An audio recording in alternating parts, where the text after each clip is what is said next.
Bueno, muchas gracias Javi, muchas gracias Luz. Es una gran alegría estar acá. Tengo una presentación, naturalmente, que obedece al tema que habíamos pactado. Tenía ganas de hacer algunos comentarios quizás sobre esto que dijo Javi, pero me parece que me voy a desviar un poco, aunque quizás eso sea lo correcto, no lo sé. Eh, pero digamos, hay muchas veces una crítica muy remanida, ¿no?, sobre el mundo académico, sobre esa entelequia que es la academia, y yo coincido mucho con lo que dice Javi, ¿no? Estamos hablando de un terreno en disputa. Ahora, hay algunas cosas que podemos hacer ahí, ¿no? Hay muchas muy sofisticadas y algunas muy simples. La primera, no sé qué les pasa a ustedes, pero por ejemplo, ya que apareció esto en la presentación, yo no creo mucho en los títulos, ¿no? Uno de los rasgos que tiene este mundo académico es que está repleto de una inflación de títulos abismal. Y la gente, incluso muchos de quienes criticamos a la academia, qué sé yo, vivimos rodeados de títulos y más que no hacen más que opacar lo que puede haber de interesante, ¿no?, en el diálogo. Me parece que necesitamos pasar a esta comunidad, a esta lógica amistosa, este mundo de la vida, digamos, que traía Javi, dejando de lado todo lo que se ponga en las formalidades de la lógica académica, ¿no? Me parece que en eso reside paradójicamente la esperanza de salvar a la academia. Pero bueno, no me quiero extender con esto, disculpen el comentario, vamos al tema específico. Les voy a compartir pantalla.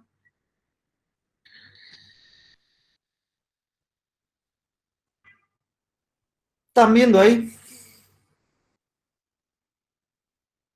¿Sí? ¿Alguien que me diga algo? Porque veo... Se ve bien, se ve bien. Sí. Ahí está perfecto. Gracias, Javi. Bueno, vamos a hablar de plataformas. Es un término que se ha puesto bastante de moda y les quiero hablar de dos o tres cosas, digamos. Primero, ¿qué es una plataforma? Segundo, el caos, ¿no? ¿Qué tipos de plataformas hay? ¿Algún orden en ese devenir heterogéneo? Haciendo una distinción que me parece crucial entre, por un lado, las numerosísimas y muy difundidas plataformas capitalistas, y por otro lado, las alternativas no capitalistas que están silenciadas, relegadas y demás. Y en tercer lugar, un pequeño comentario sobre cómo me parece, o una de las formas que me parece posible, válidas, para analizar las plataformas, que implican romper un poco los esquemas tradicionales, digamos, del periodo industrial de cómo estudiar los procesos productivos de los sujetos humanos, ¿no? Bueno, ¿qué es una plataforma? En algún sentido podemos seguir al amigo Zizek o a un documento de la OCDE en esta idea de que se trata de software y tecnologías digitales que intermedian a través de Internet entre dos o más clases de actores humanos, ¿no? Entonces, no todas las páginas web son plataformas, las que te ofrecen un producto enteramente propio no lo son, y tampoco todas las aplicaciones que uno tiene en un celular o dispositivo similar, porque hay algunas en las cuales no hay intercambio entre dos tipos de actores, ¿no?, sino que basta con esa aplicación. ¿Qué rasgos tienen las plataformas? Bueno, hay como un primer grupo de elementos que refieren a la generación y aprovechamiento de datos. Esto es lo que dice Zizek en Capitalismo de Plataformas, muy conocido. La gestión de la atención humana, que como habrán ya escuchado seguramente en estos días, en estas jornadas previas, es un recurso escaso en esta etapa del capitalismo. Hay información sobreabundante, atención humana escasa, finita por naturaleza. Y en tercer lugar, la reproducción de los contenidos, ¿no? Aquello que se genera como contenidos y se sube a las plataformas es reproducido reiteradamente. Después, algunos rasgos económicos.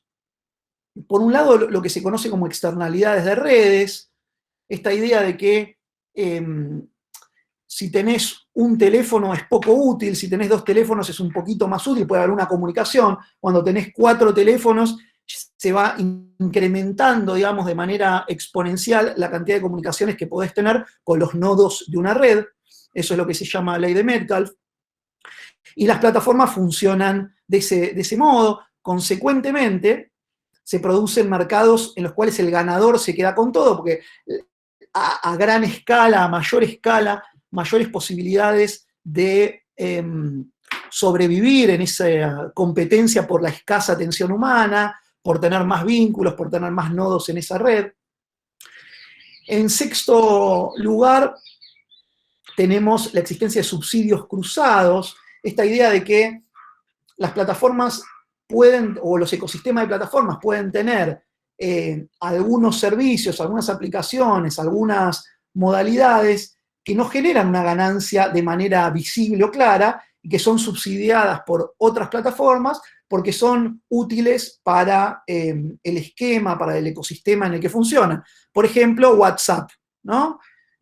No es muy claro cómo de manera directa gana plata, pero sabemos que a través del subsidio cruzado de Facebook, de la empresa que la controla, puede aprovechar una serie de ventajas que le dan los datos que circulan por WhatsApp y de ese modo generar una economía de escala, una serie de elementos económicamente eficientes, ¿no? Desde la perspectiva de Facebook, no tanto de la nuestra. En séptimo lugar, tenemos un bajo costo marginal de intermediación. ¿Qué quiere decir esto? Que una vez que tenés la plataforma armada, intermediar para una persona más, para un usuario más, tiene un costo muy, muy bajito, muy modesto. En octavo lugar, algo quizás un poco menos señalado, es que la innovación está muy asociada a la copia tecnológica, ¿no? Cuando vemos la historia de cualquiera de estas plataformas capitalistas bien conocidas, lo que encontramos es que copió a una previa con alguna pequeña modificación o alguna un poco más grande, pero lo que se nos presenta a veces comercialmente como innovaciones disruptivas son en realidad copias con alguna adaptación. Una novena característica de las plataformas está en los elevados costos de cambiar, ¿no? Las plataformas tratan de que uno se acostumbre, adquiera un capital cultural, e incluso un capital social, una red de amigos, de conocidos, de know-how, de saberes, de destrezas, en una plataforma determinada para que sea más costoso emocionalmente, pero también en términos cognitivos, afrontar un cambio, ¿no? Dejar una plataforma. Entonces, eso es parte de la estrategia de negocios, de las plataformas capitalistas, de los modelos de negocios que han desarrollado. En décimo lugar tenemos el alcance global en términos potenciales, porque están en Internet, ¿no? Entonces, si bien esto no ocurre en todos los casos, de manera potencial podrían alcanzar a todo el globo. Bueno, en un décimo lugar entramos en una cuestión más vinculada a estos fenómenos de poder, ¿no? Que ustedes posiblemente hayan estado discutiendo en las jornadas previas, esta cuestión de la gubernamentalidad algorítmica, pero digamos por lo pronto que la toma de decisiones de diversos aspectos vinculados con las plataformas está en manos de actantes o actores o entes no humanos, ¿no? Particularmente de algoritmos. Pero digamos, detalle que tiene sus implicancias muy fuertes en términos de la gobernanza y del poder, también lo tiene en términos económicos. Las plataformas funcionan con una gubernamentalidad en la cual los algoritmos son, si no el soberano, por lo menos el primer ministro, ¿no? O la primera ministra. El otro aspecto, por supuesto, vinculado tanto a las relaciones de poder como a las económicas, es una autopresentación como neutrales. Las plataformas se presentan como terrenos nivelados, pero sin embargo, como toda tecnología, condensan, objetivan valores, una axiología determinada, y son performativas, ¿no? Hay una priorización de determinada axiología en detrimento de otras. Y la última cuestión que quisiera mencionar, y como es la frase tan remanida, no por ello menos importante, quizás una de las más importantes, pues se señala a mi gusto insuficientemente, es que el grueso de las plataformas tiene como uno de sus rasgos la inoculación y mercantilización del deseo. Que aquello que durante el capitalismo industrial, e incluso la primera etapa del capitalismo informacional, digamos, se nos presentaba como un acto liberador, la posibilidad de gestionar nuestro deseo individual, que había sido reprimido, que había sido negado, silenciado por esta racionalidad instrumental rígida, por estos valores apolíneos, si quieren, en el sentido que lo señaló Nietzsche, del capitalismo industrial.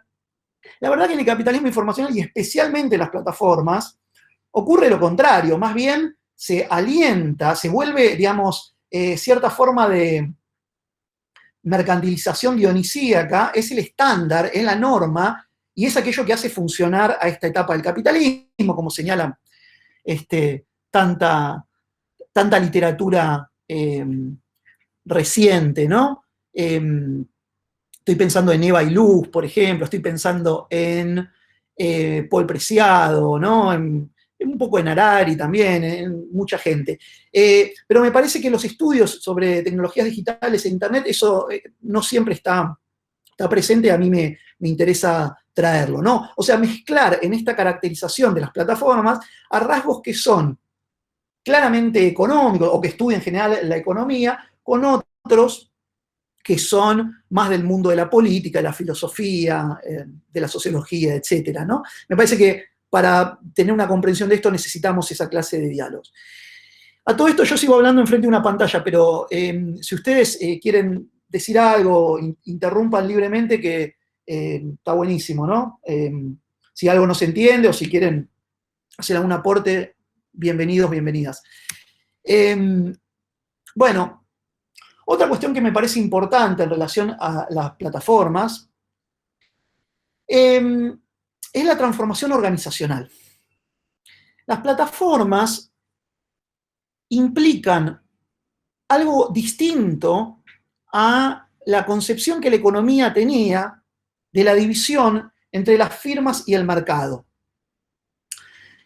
En los años 30, ahí tiene el ejemplo de Coase, pero hay otros economistas que señalaron cosas parecidas, aparece la idea de que las empresas se crean internalizando funciones porque los costos en transacción, o sea, los costos de hacer las operaciones que supone el mercado, eran altos. Entonces, en vez de, supongamos que uno arma una automotriz, no es un supuesto muy realista, pero digamos, uno hace una pizzería, y en esa pizzería uno podría ir a comprar la pizza hecha, ¿no? Y venderla. Y que el negocio de uno sea el del mozo y el de la atención, la camarera, etc.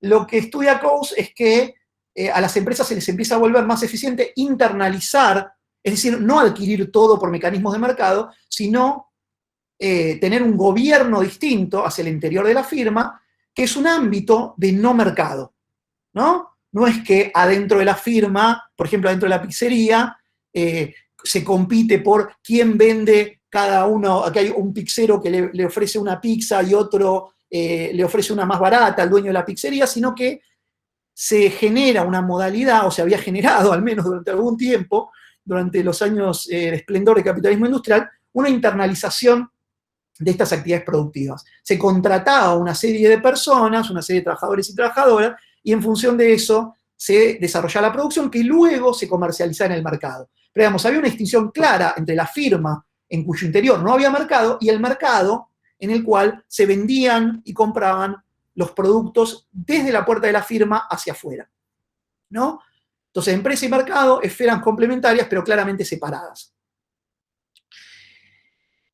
Las empresas, pero también el gobierno central, del proceso productivo, la división del trabajo, los salarios de un lado, y del otro los mercados, con esta lógica de la coordinación automática, la mano invisible. Este era el esquema capitalista del periodo industrial. ¿Qué es lo que pasa con las plataformas?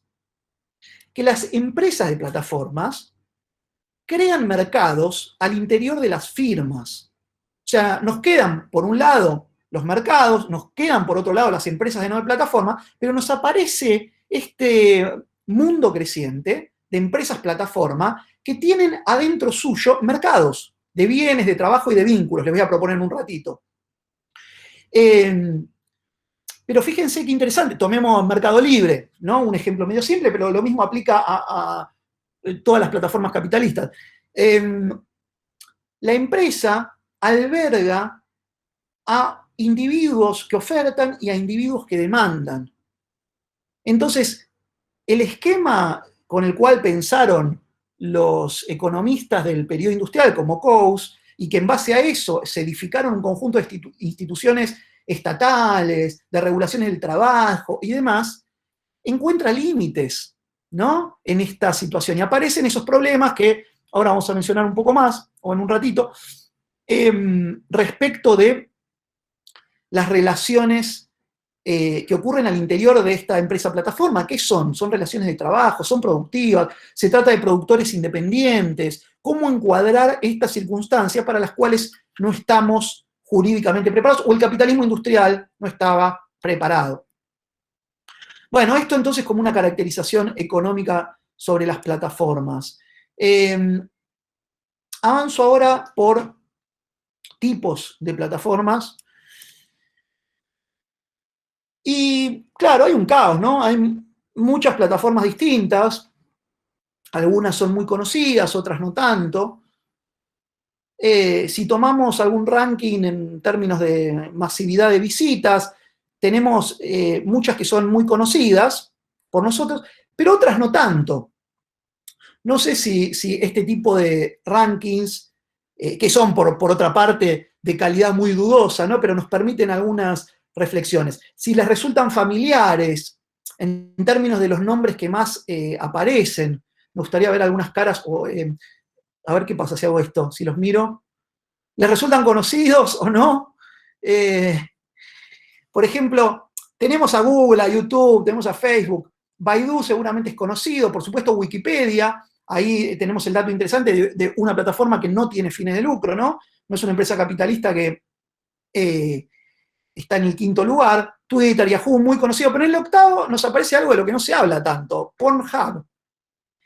Y si miran detalladamente van a ver que hay unas cuantas plataformas pornográficas que están en los primeros lugares, quizás sea algo tal vez no tan novedoso. Lo otro que uno puede notar rápidamente es que no son solo plataformas estadounidenses y chinas, tenemos plataformas dentro de las más difundidas, rusas, de Japón, ¿no?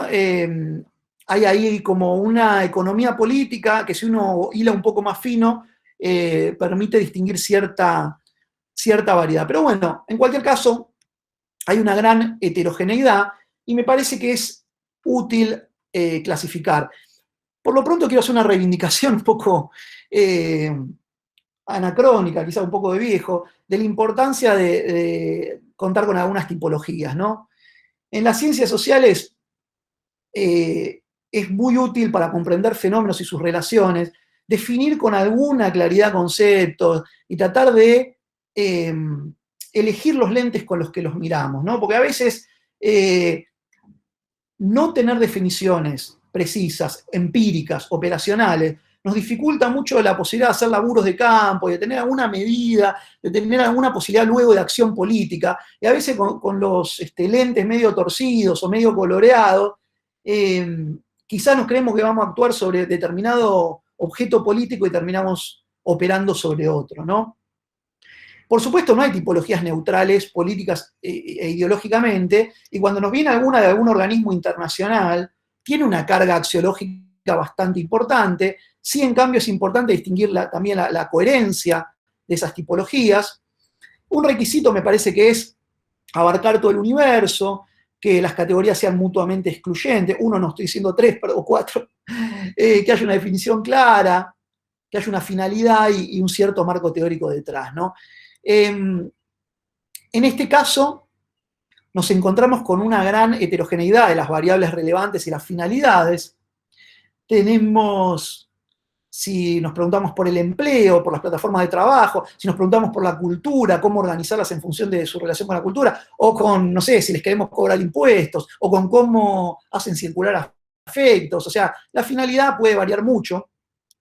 Por ejemplo, priorizando economía, está esta distinción de la OCDE entre plataformas de matchmaking, digamos, de lograr encuentros, versus las que son de publicidad, las que son de transacciones versus las que son de innovación, y las que son super plataformas versus las constelaciones y versus las que están solas, ¿no? Esas son 3 divisiones de plataformas de acuerdo a un criterio económico que prioriza la OCDE de acuerdo a sus intereses. Pero bueno, no se cumple demasiado ahí el carácter mutuamente excluyente y abarcativo. Podemos encontrar ahí algunas limitaciones. Otra distinción clásica es la de Zizek, que distingue entre publicitarias, de la nube, plataformas industriales, plataformas de productos, plataformas austeras. ¿Cuáles son las limitaciones de esta perspectiva? Bueno, por un lado, que no contempla las plataformas sin fines de lucro, ¿no? Esto que ya les anunciaba como una preocupación personal, me parece que está muy claro, incluso en Zizek, que es alguien interesado en describir al capitalismo, pero no considerar, no mencionar, no dedicarle un poco de espacio a las plataformas no capitalistas, me parece que limita algo de el filo político que pueden tener algunas de estas clasificaciones. Y por otro lado, no están muy definidas las variables sobre las que se construye esta tipología, y aparecen varias plataformas que no pueden reducirse a alguno de estos 5 tipos, ¿no? Cualquier cosa podemos volver después, si les interesa, sobre esto, con ejemplos. Y después tenemos algunas formas de tipologizar las plataformas hiperdescriptivistas, como, bueno, hay algunas que están basadas en publicidad, y a su vez ahí puede haber una distinción entre las de contenidos, mensajería y motores de búsqueda, las que son de medios sociales, las de citas, hay algunas de trabajo, de transporte o de delivery, ¿no? De reparto, de juegos, estas superplataformas que concentran a varias otras, como las chinas, ¿no? WeChat y QQ, las de como Airbnb de alojamiento temporal, las de viajes, las plataformas de aplicaciones, las que son por esta organización de consumidores a consumidores o a negocios, etcétera, las de mapa, las de literatura online. Bueno, fíjense, una descripción muy o relativamente puntillosa, pero muy descriptivista sin un criterio teórico, ¿no? Parecería. Entonces, con ese contexto querría hacerles una propuesta, que es la de priorizar 2 variables. La primera es si tienen fines de lucro. Hay plataformas que tienen fines de lucro, entonces son capitalistas, y hay plataformas no capitalistas, que pueden ser comerciales o no. Ahora trato de explicar un poco esto. Pero por lo pronto, la pregunta fundamental es, ¿se trata de una plataforma con fines de lucro que pone en movimiento todo el proceso con el objetivo de ganar plata o no? Segunda pregunta, ¿a qué cosa ofrece acceso? Bueno, me parece que, por un lado, evidentemente, hay plataformas que ofrecen acceso a bienes, distintas clases de bienes. Ahora vamos a desarrollar esto. Pero por otro lado, hay plataformas que ofrecen principalmente acceso a vínculos, que aquello que te están acercando, aquello en lo que están intermediando, es en la construcción de vínculos, de lazos, de como quieran que les llamemos. Y en tercer lugar, hay plataformas que intermedian respecto del trabajo, respecto a oferentes y demandantes de trabajo. A mí me parece que estos 3 polos, estos 3 tipos ideales weberianos, si quieren, nos ayudan a entender de una manera relativamente simplificada las distintas clases de plataformas que hay. Entonces tenemos 2 variables, una con 2 categorías y otra con 3, 6 grandes tipos de plataformas, ¿no? capitalistas y no capitalistas, de bienes, vínculos y trabajo, que intermedian respecto de bienes, de vínculos y de trabajo. Ah, caramba, ¿me viene esto otra vez? Una aclaración, un paréntesis. Es un tema que quizás sea muy conocido, muy obvio para algunos, para algunas y para otros no. Pero resulta que hay mucha mezcla entre las categorías de con y sin fines de lucro, comercial y no comercial, abierto, cerrado, gratuito, pago. Muchas veces suele creerse que con fin de lucro es lo mismo que comercial, que cerrado, que pago. Y al revés, que sin fines de lucro es lo mismo que no comercial, que abierto y gratuito, ¿no? O en otros términos, que si hay algo abierto, quiere decir que es gratuito, que es no comercial, que es sin fin de lucro. Si hay algo gratuito, es a su vez abierto, no comercial, no capitalista, sin fin de lucro. Bueno, la verdad que eso no es así. Estas variables son relativamente autónomas y se nos presentan en la práctica en combinaciones muy variadas. Y me parece muy importante esta distinción, tenerla presente, porque cada vez más estamos mutando hacia modalidades, sobre todo de plataformas, pero en líneas generales, en formas productivas de esta etapa, que son abiertas y que incluso pueden parecer gratuitas, pero que son perfectamente capitalistas, ¿no? Y ahí, bueno, tienen un ejemplo que es el de las plataformas o los software que utilizamos para eventos como este, ¿no? Zoom se parece un poco a la modalidad capitalista tradicional, no es gratis, o sea, hay una versión gratuita, por supuesto, pero en principio la idea es que uno tenga la versión paga, no es abierta, si es comercial, es una empresa con fines de lucro. Google Meet, que estamos utilizando ahora, es capitalista, pero sin pago, ¿no? Es gratuita, no es abierta, es comercial, tiene fines de lucro. Jitsi es gratuita, es abierta, pero es una empresa.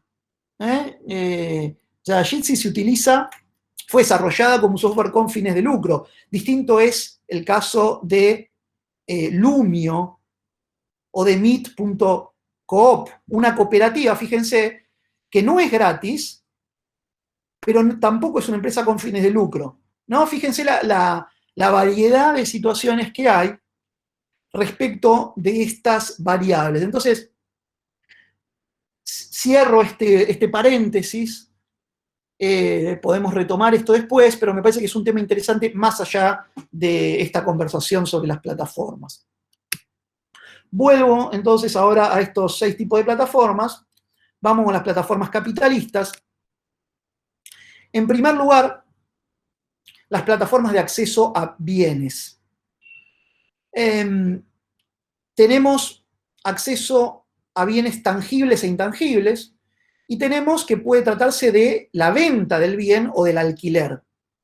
Y los modelos de negocio de estas plataformas pueden suponer el pago por acceso, el cobro por intermediación, el acceso gratuito y publicidad, esta modalidad freemium, acceso gratuito pero venta complementaria de bienes y servicios para tener algún servicio complementario, algún bien y servicio complementario, o la venta directa del bien, ¿no? Estas son las modalidades más usuales. Y combinando estas cuestiones tenemos algunas de estas plataformas. Por ejemplo, Netflix, YouTube y Spotify, ¿cómo los podemos distinguir? Bueno, por lo pronto, todas esas plataformas son de intermediación de bienes informacionales, de bienes hechos puramente de información digital, textos, audiovisuales, software, etc. Y ahí tenemos esas 4 modalidades de negocios: el pago por acceso, modalidad típica de Netflix, en alguna medida de Spotify, o sea, hay una versión; acceso libre y publicidad, la modalidad clásica de YouTube, aunque tiene una pata ahí en tratar de cobrarte YouTube ahora crecientemente, Spotify las dos. Tenemos la modalidad freemium, como Roblox, que si tienen hijos, hijas, tal vez lo hayan padecido. O Coursera, ¿no? Un MOOC, una plataforma educativa, abierta, con todo este discurso de la apertura, pero que tiene un modelo de negocios basado en cobrarte los certificados de los cursos que haces. Algunos vinculados a la venta del bien, como las App Store o Google Play, que por supuesto también tienen una parte o algunas aplicaciones que pueden ser gratuitas, ¿no? En cada caso hay que hacer salvedades. Acá estamos señalando la modalidad dominante en cada uno de los ejemplos. Tenemos luego las plataformas de bienes que no venden o no alquilan bienes informacionales, sino bienes industriales y otro tipo de bienes. Tenemos en ese caso en la venta a Mercado Libre o a Amazon, y en el caso del alquiler, ejemplo clásico, Airbnb, pero podría haber muchos otros.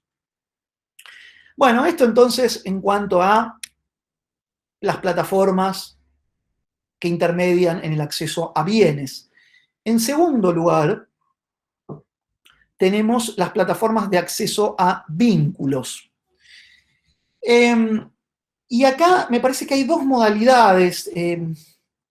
Es algo que estoy pensando, que estamos pensando en conjunto, en nuestro equipo, no sé, no es algo cerrado, resuelto, pero me da la impresión que hay dos tipos de acento en esas plataformas de vínculos. Por un lado, aquellas en las que el foco está en la comunicación, digamos, en el mensaje y el contenido. Sé que este uso de las palabras debe ser criminal para la gente que estudia semiología y cosas por el estilo, pero les pido un perdón transitorio en aras de la comunicabilidad, justamente, y podemos luego precisarlo. Pero digamos, en las de comunicación el punto es el mensaje, ¿no? La clave es el mensaje, el contenido que circula, mientras que hay otras en las que el foco está en la conexión, es decir, en que existe el canal, en que haya un nuevo contacto o en que el contacto se engrose, que se mantenga, pero no es tan importante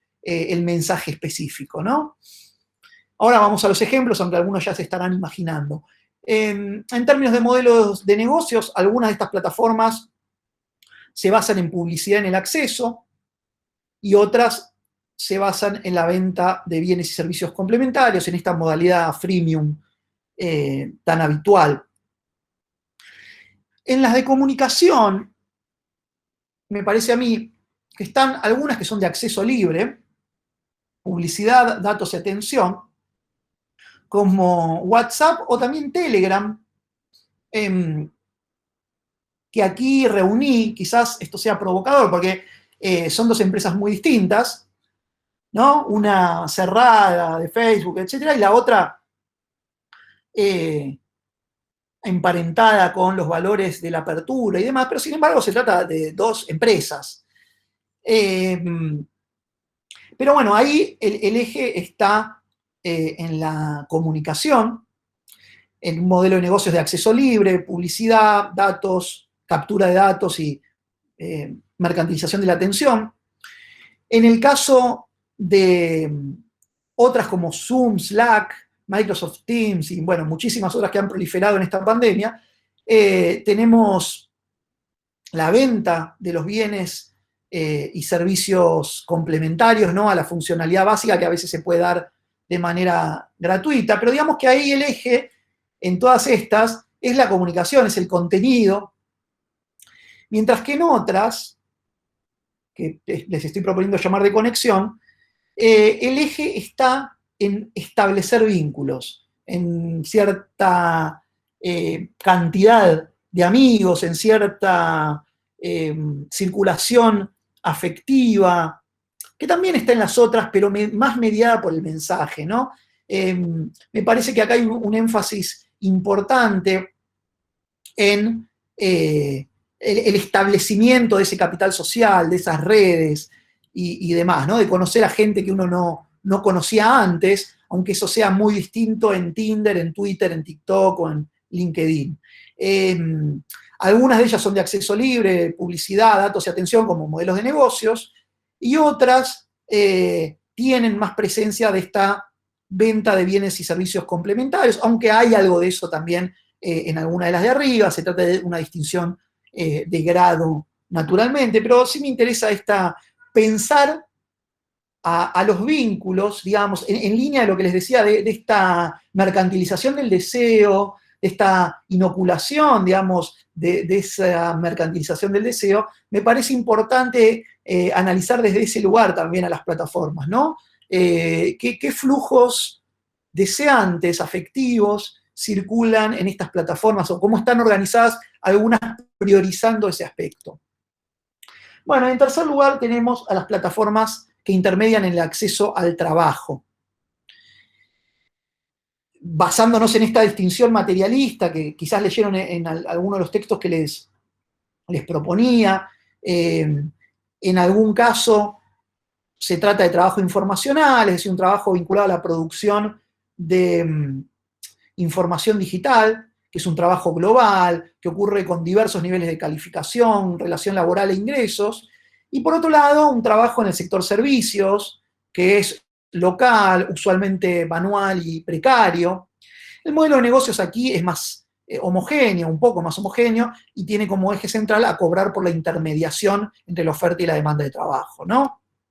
Entonces, en el caso del trabajo informacional, tenemos a un trabajador, le puse elegido, no sé si es una gran palabra, ¿no? Suena como a predestinado, como una cosa un poco de una idea de misión. Trabajadores, supongo, ahí elegido refiere a que se selecciona por parte de la plataforma, perdón, parte del cliente de la plataforma, no de la plataforma, por parte del cliente de la plataforma se elige, se selecciona al trabajador, mientras que en otros casos, dentro del trabajo informacional, tenemos un trabajo colectivo, estas cosas que a veces se denominan como crowd work, algunas son micro tareas, como el famoso caso de Amazon Mechanical Turk, donde se paga por unidad, por llevar adelante una actividad muy simple y breve, y otras que están basadas en concursos, ¿no? El primero que hace tal cosa o el que mejor hace tal cosa recibe un premio. Pero en todos estos casos tenemos formas de trabajo informacional, es decir, de actividades laborales que consisten en producir bienes digitales, bienes informacionales.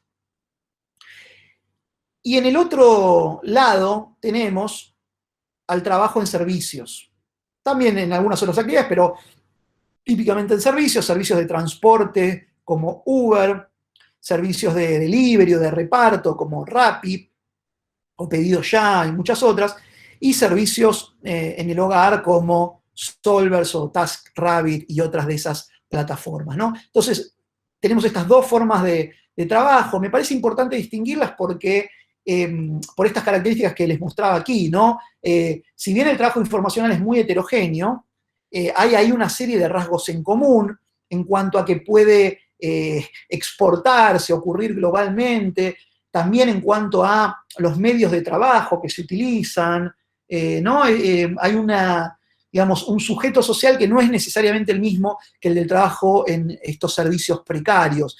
Me gustaría añadir aquí, no sé qué tanto, me falta un poco, estamos ya en cerca de una hora, pero me gustaría añadir aquí una reflexión más general, que es que durante el capitalismo industrial teníamos una gran concentración del empleo en el, valga la redundancia, sector industrial, ¿no? En las fábricas y cosas parecidas. Y que en el capitalismo informacional la disolución del tejido fabril resulta en una dicotomización de la fuerza de trabajo. Muchos trabajadores y trabajadoras terminan en el trabajo manual precario, y muchos otros acaban en el trabajo informacional, ¿no? Algunos van a limpiar vidrios, a ser empleadas domésticas, a trabajar en el transporte, y otros y otras van a ser programadores, programadoras, a trabajar en call centers y cosas por el estilo. Lo que vemos aquí es que esos dos segmentos de la fuerza de trabajo que surgen como consecuencia de la relativa disolución del tejido industrial, aparecen aquí plataformizados, ¿no? Se nos aparecen crecientemente como trabajadores a través de las plataformas capitalistas. Bueno, dicho esto, vamos ahora al punto 2.2.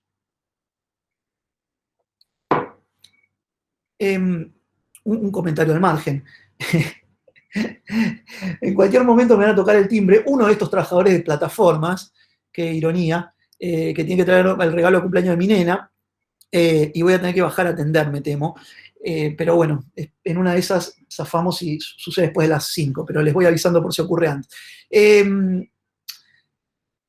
2.2, las alternativas. Y acá quería retomar esta expresión de cambiar el mundo sin tomar las plataformas, porque es un pequeño homenaje a un libro que fue muy influyente para, al menos en mi generación, el de John Holloway, que era Cambiar el mundo sin tomar el poder, y para muchos y muchas que en la época de 2001, 2002, andábamos pululando por distintas plazas y asambleas, y creíamos que el Estado tenía muchos límites para transformar el mundo en el sentido que queríamos, y consideramos que había que cambiar las cosas sin darle esa preeminencia al Estado. Hoy se nos aparece un poco una inquietud similar cuando vemos que para modificar lo que ocurre con las plataformas, en general pensamos soluciones vinculadas al Estado. Y lo que yo querría mencionar acá es que, por supuesto, hay algunos cambios que dependen del Estado y otros que quizás surjan o puedan ser estimulados en esferas no estatales. Entonces, de manera un poco más formal, las plataformas con fines de lucro tienen un montón de quilombos. No hay mucho misterio en esto. En algún momento, quizás, no sé, cuando Javi hace mucho tiempo señalaba cosas de estas, cuando la gente que estudia esto hace tiempo, hace, no sé, 5, 10, 15 años señalaban algunas cuestiones, eran menos populares. Hoy tenemos a Netflix, o sea, una plataforma, señalando en un documental tan popular como El dilema de las redes sociales, que las plataformas generan todos estos quilombos de privacidad, que esos fueron los primeros que aparecieron, uy, resulta que Facebook me espía, qué sé yo, qué problema. También aparecen los problemas de soberanía, ¿no? Evidentemente, en términos geopolíticos, no es muy bueno que todos nuestros datos y nuestras comunicaciones y nuestros afectos y nuestro trabajo dependan de empresas extranjeras que tienen otras prioridades de desarrollo, que las del desarrollo argentino, por ejemplo, o las del desarrollo latinoamericano. En tercer lugar, algo que costó mucho más instalar, pero que hoy está bastante conocido, bastante difundido, es la idea de que estas plataformas nos explotan. Es decir, que hay una asimetría en el intercambio de recursos tal que aquello que nosotros les damos a muchas de estas plataformas capitalistas tiene un valor de mercado superior que aquello que esas plataformas nos dan, ¿no? Hay una relación legal y consentida, asimétrica, en la cual unos actores obtienen un plusvalor, una diferencia en el valor mercantil de lo intercambiado, en favor de esas empresas, de esas plataformas, en detrimento de quienes participamos alegremente en esos intercambios. Entonces, hay ahí otro elemento que es menos notado, pero ya suficientemente conocido, que es la explotación que generan esas plataformas. Y en cuarto lugar, uno para el cual se va acumulando evidencia empírica muy fuerte, que es algo que, siguiendo la vieja y querida terminología marxista, querría llamar alienación, es decir, extrañamiento con uno mismo, y a través del extrañamiento con la actividad productiva, el extrañamiento con los otros humanos y cosas por el estilo, y que lo vemos en datos como los de fuertes incrementos en la tasa de suicidios, de malestar con la imagen corporal propia, de depresión, ansiedad, psicofármacos, montones de problemas que no son diagnósticos de sociólogos de izquierda, sino de la psiquiatría más de derecha, si quieren, ¿no?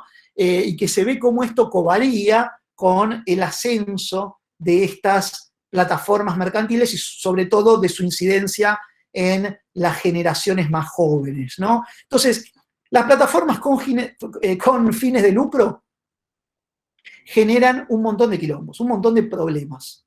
Eso está bien establecido, hay bastante consenso. El problema es qué hacer, ¿no? ¿Qué hacemos con eso? Como ya se preguntó alguien hace unos cuantos años. Bueno, una opción, la opción estatal, digamos, es la regulación de las plataformas con fines de lucro. Y la intervención estatal, digamos, en el sentido clásico. Hay que cobrarles impuestos, hay que poner regulaciones de defensa de la competencia para que estos monopolios sean quebrados, sean divididos. Hay que sancionar lo que se conoce como responsabilidad de intermediarios, que se hagan cargo de los desastres que provocan, y muchas otras regulaciones adicionales, ¿no? Esa es una de las cuestiones que está dando vueltas. Sin embargo, lo que yo querría proponerles, con esta idea de cambiar el mundo sin tomar las plataformas, es impulsar plataformas sin fines de lucro, ¿no? Es potenciar al máximo las alternativas que ya existen y que son no capitalistas.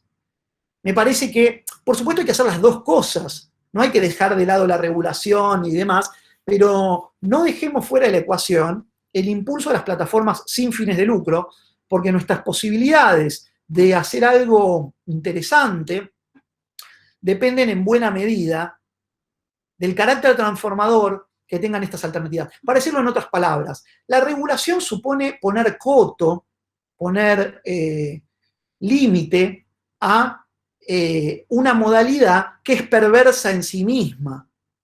Entonces, más que circunscribir esa modalidad perversa, es mejor, me parece, tratar de cultivar, de maximizar una modalidad que sea distinta, que sea virtuosa, que genere el engrandecimiento de la esfera pública, que tenga otros valores detrás. Entonces, en un librito que escribimos con un amigo sueco, tratamos de proponer, no propusimos, en realidad, recabamos, digamos, algo que propone otra gente, 3 formas de plataformas alternativas. Por un lado, las cooperativas, plataformas cooperativas. Por otro lado, las plataformas estatales como agencias estatales independientes. Y por otro lado, las plataformas públicas no estatales. Y acá tenemos que retomar esa variedad de distinciones, ¿no? Muchas de estas pueden ser abiertas y no comerciales y gratuitas, pero no lo son en todos los casos. No es lo que estamos priorizando aquí. Lo que nos interesa es que sean no capitalistas, que no tengan fines de lucro. Las otras cuestiones hay que verlas, por supuesto, preferimos que sean abiertas, que sean no comerciales, que sean gratuitas, pero lo que priorizamos es otra forma de relacionarse que no consista en alimentar el crecimiento del capital. Las plataformas cooperativas son muchas. Hay toda una movida grande en el mundo. Ahí tienen una referencia de un directorio, alguna enumeración no exhaustiva. Hay muchos textos de Trevor Scholz sobre cooperativismo de plataformas. Está en pleno apogeo este conjunto de iniciativas. Y ahora, de manera un poquito más detallada, luego de señalar que esto existe, no son solo 1 o 2 ejemplos, sino que hay unos cuantos alrededor del mundo, querría pensar este cuadro como un espacio de posibilidad, como un espacio de pregunta. Hay algunos ejemplos y algunas dudas, pero las quiero invitar a que nos imaginemos cómo contribuir con este ecosistema, cómo podemos llenar este ecosistema que creo que es muy potente. Es decir, acá tomo los 6 tipos de plataformas que mencionaba antes y trato de cruzarlo con los 3 tipos de plataformas no capitalistas, ¿no? las 6 clases de plataformas en función de el producto, el bien, el vínculo, el trabajo en el que intermedian, y el rol de 3 tipos de organizaciones: cooperativas y similares, el Estado y la esfera pública no estatal. Entonces van ahí algunos ejemplos en este sentido.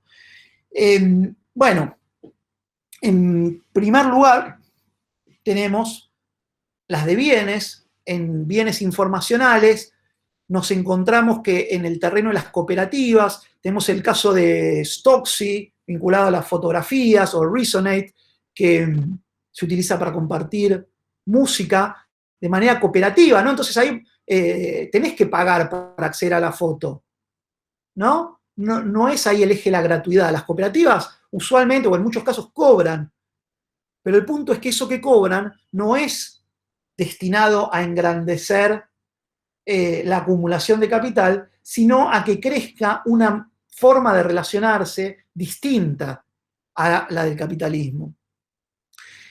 Tenemos entre las de bienes informacionales al Estado, las plataformas estatales, como puede ser la del ANSES, pero también hay muchas otras. Tenemos en la esfera pública no estatal el caso de Wikipedia, bueno, el más conocido de todos los que tenemos posiblemente en este cuadro. Y vale la pena, yo lo señalaba antes, porque vale la pena insistir que estas modalidades pueden ser eficientes, pueden competir, en algunos casos al menos, con las formas capitalistas dominantes, ¿no? Me parece que ese es un mensaje muy, muy potente, muy importante. Tenemos en las de bienes industriales y otros, en el caso de las cooperativas, a Airbnb, que como ustedes se imaginan,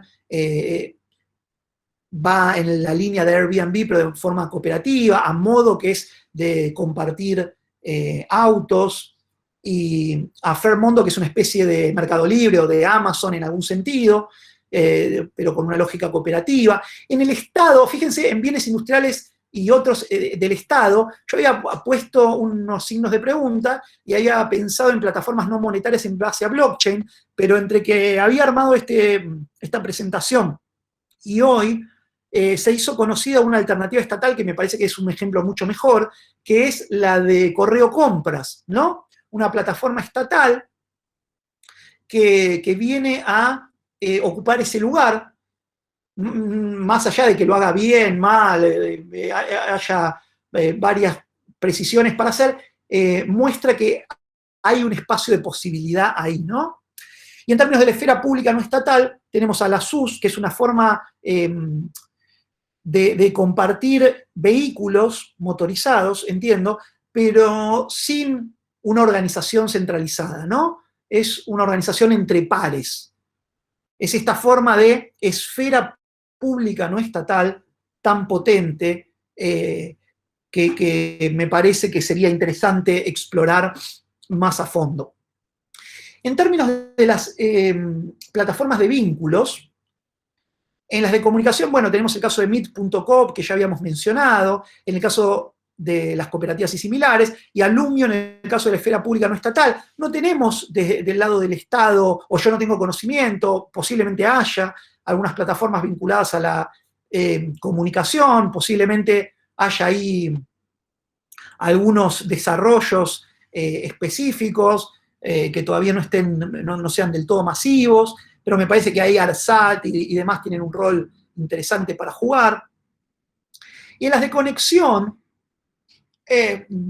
tenemos a Mastodon, que es, sobre todo a través de Social Coop, es una especie de Twitter con una lógica cooperativa, pero no tenemos al Estado ni a la esfera pública no estatal, al menos a nivel masivo, amplio, y me parece que ahí tenemos unas preguntas interesantes, ¿no? ¿No sería atractivo, no sería interesante poder crear algo de eso? Ya sé que hay muchos problemas de infraestructura, de costos, de que, bueno, va a fracasar, pero me parece que necesitamos el ejercicio de imaginar posibilidades. Porque si uno dijera hoy, vamos a hacer una enciclopedia que sea más pulenta que las que hacen las empresas capitalistas, qué sé yo, posiblemente parecería que es imposible, y sin embargo, hace mucho tiempo lo viene siendo, ¿no? Entonces, no cerraría espacios de posibilidad. Me parece, sobre todo que tenemos posibilidades de demandarle al Estado para que se generen estos espacios que curiosamente, como el de la esfera pública no estatal, puedan ser autónomos dentro de lo posible del Estado, o sea, generar financiamientos para involucrar modalidades alternativas, modalidades autónomas, modalidades públicas no estatales. Me parece que ahí hay un espacio de posibilidad que haríamos mal en dejar de lado. En términos del trabajo informacional, tenemos en Argentina a FACTIC, ¿no? Y un caso en particular que es GECOP, pero hay un desarrollo muy importante de cooperativas de trabajo en el sector de software y otros vinculados al trabajo informacional. En el caso del Estado, me parece que ahí sería interesante pensar en la intermediación de trabajo, algún rol de plataformas estatales, evitando que la intermediación del trabajo se haga un negocio, un conjunto de consultoras y de agencias de recursos humanos y otros actores que lucran con algo, que orienta además las necesidades de las empresas y de los trabajadores y trabajadoras, y que el Estado podría tener un rol mediante plataformas específicas. Y, por supuesto, la esfera pública no estatal, que no podemos pensar en algunas plataformas que vinculen a nivel local oferta y demanda de trabajo, que sean o bien cooperativas o bien una organización pública, no estatal. Me parece que ahí hay un espacio muy, muy potente. Y lo mismo respecto del trabajo en el sector servicios, ¿no? Qué sé yo, el Estado, bueno, interviene. Perdón, primero, los ejemplos cooperativos que son los más conocidos, como Green Taxi en el caso de las cooperativas de vehículos, Up and Go o Pájara Ciclomensajería. Up and Go es parecido a Solver, pero cooperativa. Pájara Ciclomensajería es una especie digamos, de cooperativa vinculada al reparto. Quizás han visto algunos de los videos de esta gente que circuló últimamente bastante. En el terreno del Estado tenemos algunas alternativas, como por ejemplo la de Buenos Aires Taxi, no sé si es el mejor ejemplo, pero me parece que señala que hay un espacio de posibilidad, de vuelta, disculpen la reiteración, y lo mismo en cuanto a la esfera pública no estatal. Me parece que ahí tenemos que pensar de vuelta, como en el caso del trabajo informacional, en si el desarrollo local, si las comunidades locales no podemos gestionar formas de intermediación del trabajo que estén más allá del mercado y más allá del Estado, ¿no? Me parece que ahí hay mucha potencia para explorar. Y esto, antes de pasar al resumen, querría señalar que, ¿vieron esa referencia de Mark Fisher, pero también de Frederick Jameson o de Slavoj Žižek, que dice que, de distintas formas, dicen estos autores, que nos resulta más fácil creer, imaginar, concebir el fin del mundo que alternativas al capitalismo. Todo el tiempo damos por hecho que puede pasar cualquier cosa, por ejemplo, nos podemos morir ahora por la pandemia, eso lo conseguimos con mucha facilidad, pero sin embargo no podemos imaginar algo distinto del capitalismo. Y acá, en el caso de las plataformas, hay un poco de eso que ellos llaman realismo capitalista. La idea de que lo único serio, lo único posible, lo único real es el capitalismo. Y la verdad que no. La verdad que eso no es cierto. Está lleno de alternativas, o hay unas cuantas, y resulta muy paradójico que podamos concebir el fin del mundo, y con ello el fin del capitalismo, o en otras palabras, que la única forma de conseguir el fin del capitalismo sea a través del fin del mundo. No podemos abrir un espacio de posibilidad para conseguir otros tipos de relaciones sociales que no impliquen explotación, alienación, pérdida de privacidad, pérdida de soberanía. A mí me parece que en el plano de las plataformas, por más que como en el caso de la academia, como en todos los casos, se trata de luchas, de correlaciones de fuerzas incluso desfavorables, tenemos la posibilidad y tenemos un poco la obligación de hacerlo, ¿no? Bueno, en este sentido, presento un breve resumen. Tenemos 3 tipos de plataformas, las que intermedian en el acceso a bienes, a vínculos y a trabajo. Tenemos algunas que son capitalistas y algunas que son no capitalistas. Y tenemos ahí una división interna. Llegamos, digamos, ahora en principio a cerrar esa propuesta de distinguir dos variables. Por un lado, si eran plataformas capitalistas o no capitalistas, y por otro, el tipo de recurso en cuyo acceso intermediaban las plataformas, ¿no?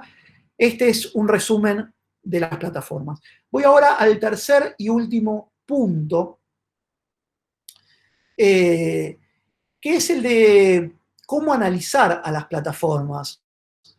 Un pequeño comentario, entonces, sobre este tema. Tenemos a los consumidores o demandantes de bienes, vínculos, de trabajo, etcétera.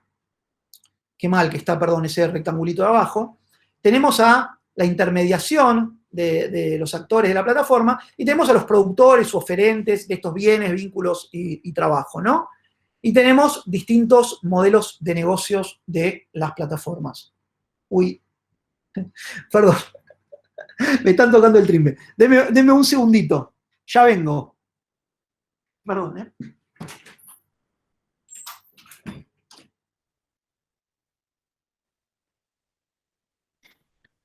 Complicada la vida a través de las plataformas.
Perdón, aquí estoy de vuelta.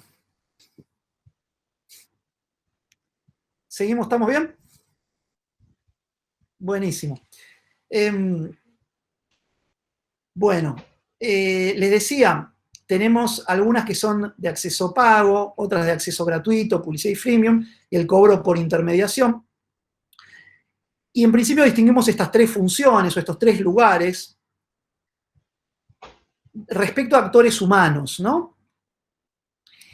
Pero a mí me parece interesante trascender un poco esta idea del humanismo clásico de que lo que hay que analizar son interacciones entre humanos que intercambian dinero, trabajo y productos, y analizarlos más como flujos.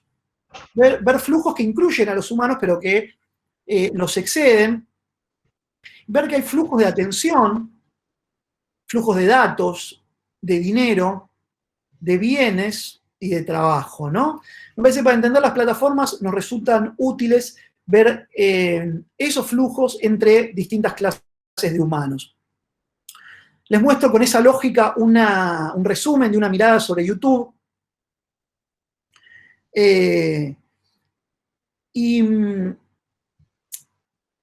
Tienen ahí flechitas con las referencias de los distintos flujos, pero también quería mencionar los distintos tipos de actores que tenemos ahí. Nosotros le llamamos produsuarios a aquellos que producen contenidos y a la vez son consumidores, contribusuarios a los que hacen algún comentario, agregan algo, pero no producen una obra de autoría nueva, y usuarios a los que simplemente consumen, ¿no? Entonces tenemos del lado del consumo o de lo que a veces se llaman prosumidores, estas tres grandes formas. Tenemos a la plataforma, y detrás de la plataforma tenemos a los trabajadores en el sentido estricto, a los empleados de esa plataforma, a aquellos trabajadores y trabajadores de las plataformas que a su vez producen el contenido. Tenemos a los trabajadores y trabajadoras de las compañías de publicidad, tenemos a quienes realizan los anuncios, y lo que me parece importante de este tipo de esquema es que si los hipersimplificamos y tendemos a analizar solo en términos de trabajo pago, parecería que lo que hacen quienes, por ejemplo, producen contenidos para YouTube no es trabajo o no forma parte del proceso de creación de la ganancia, de la creación de la riqueza de la empresa, y sin embargo son cruciales. Sin embargo, por más que no se adecuen a la figura clásica del trabajador que cobra un salario, y que el discurso ideológico de todas estas empresas de plataformas capitalistas, típicamente YouTube, pero las otras también, por más que lo llamen partners, o sea, por más que lo llamen socios, son en realidad trabajadores y trabajadoras, o lo somos todos y todas, y es importante entender qué es lo que intercambian esos actores, qué dan y qué reciben en esas interacciones que nos resulta atractivo, legítimo, válido, a la vez que contribuimos con la acumulación de capital de estas firmas, ¿no? Entonces, nada, no me quiero detener demasiado en este análisis, así nos queda tiempo para profundizar algunas cosas, para discutir, para intercambiar, pero sí me parecía importante señalar esta idea de invitarlos a que el análisis de las plataformas lo hagamos en base a distintas clases de actores humanos y sobre todo de distintos tipos de flujos que circulan entre estos actores, ¿no? Bueno, así que de mi parte, eso es todo. Dejo de compartir pantalla y quedo a vuestra disposición para preguntas, comentarios, discusiones.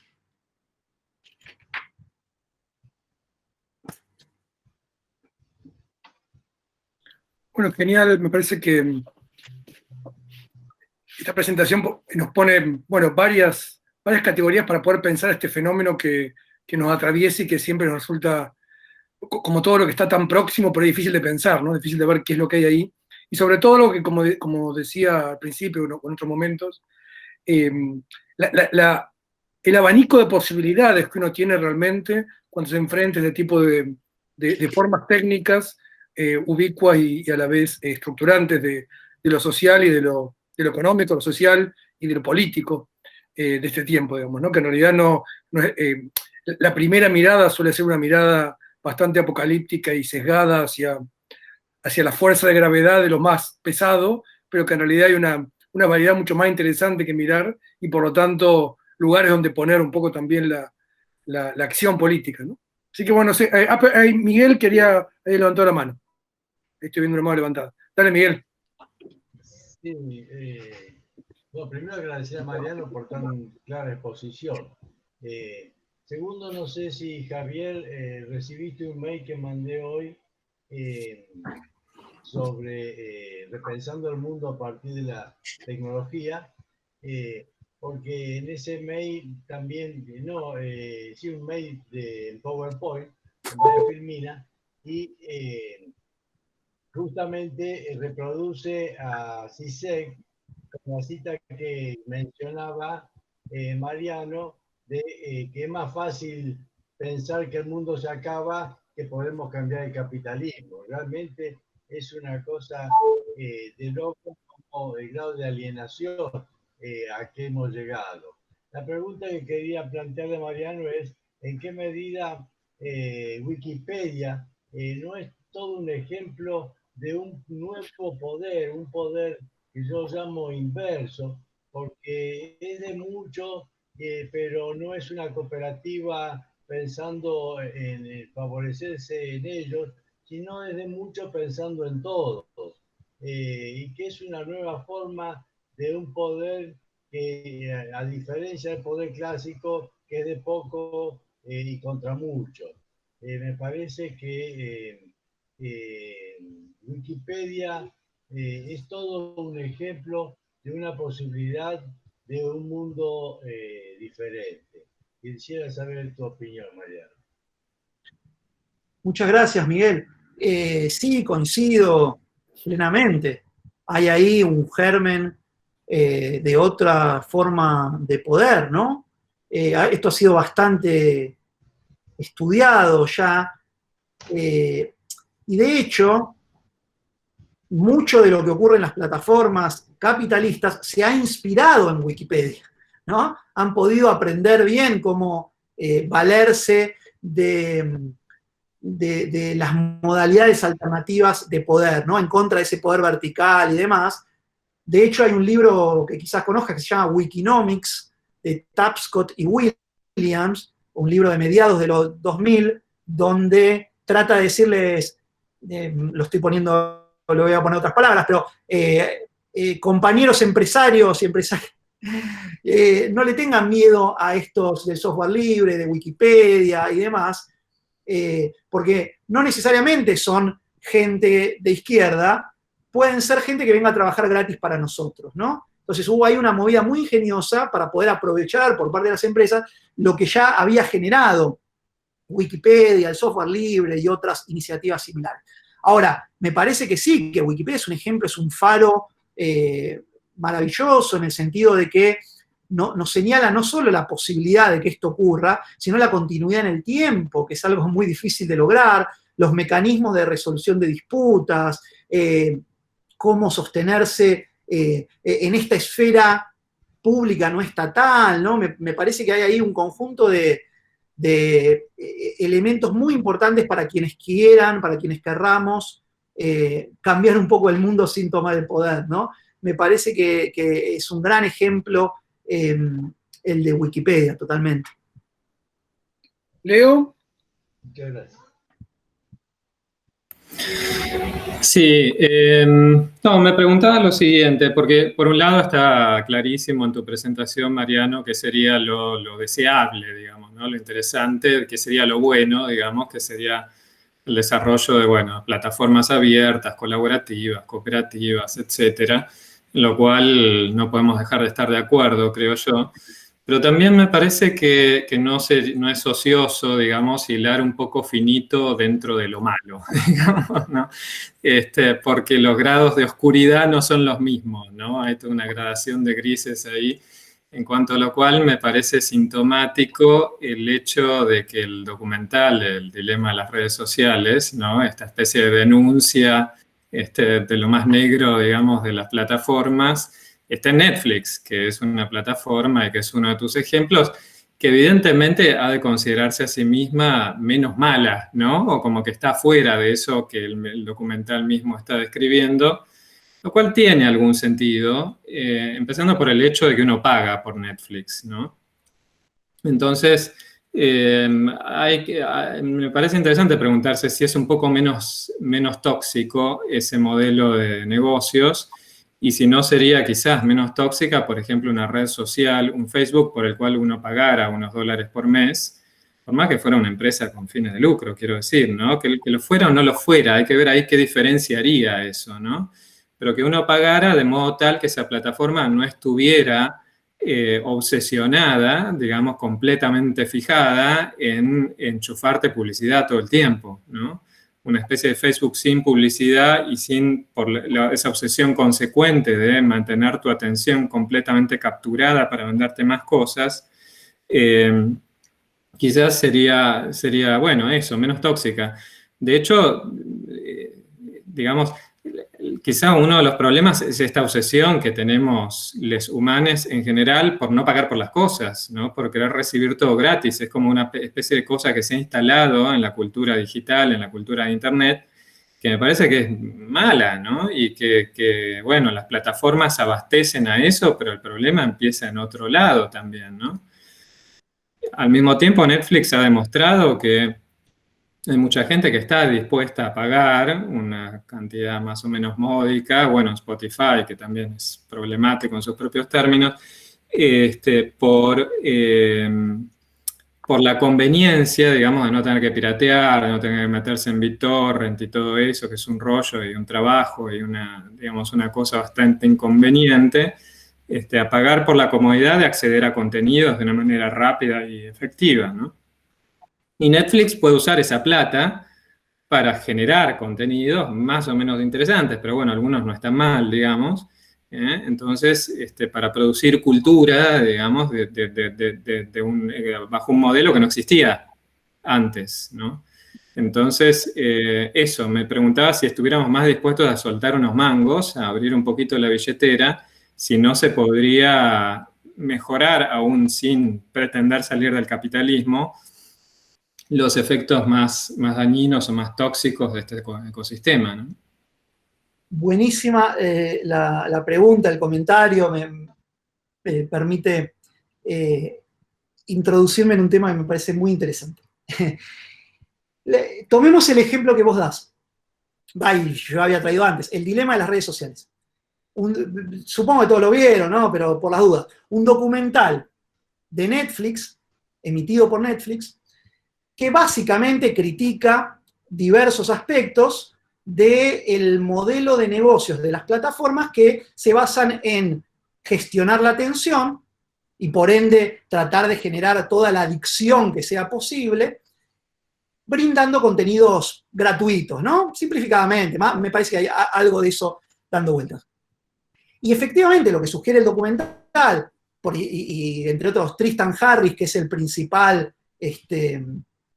la principal voz que aparece ahí, que les recomiendo bastante los podcasts de él si les interesan y demás, lo que aparece ahí, me parece, son dos síntomas. Vos usaste la palabra síntoma, ¿no? Me parece que hay dos síntomas muy interesantes, dos síntomas ideológicos muy interesantes. El primero es que se llega hasta el límite de denunciar que el problema que genera esta vocación de esas plataformas es el capitalismo. Eso es lo que no se puede decir, lo que está vedado, lo que es lo impensable. Y fíjate qué notable este punto.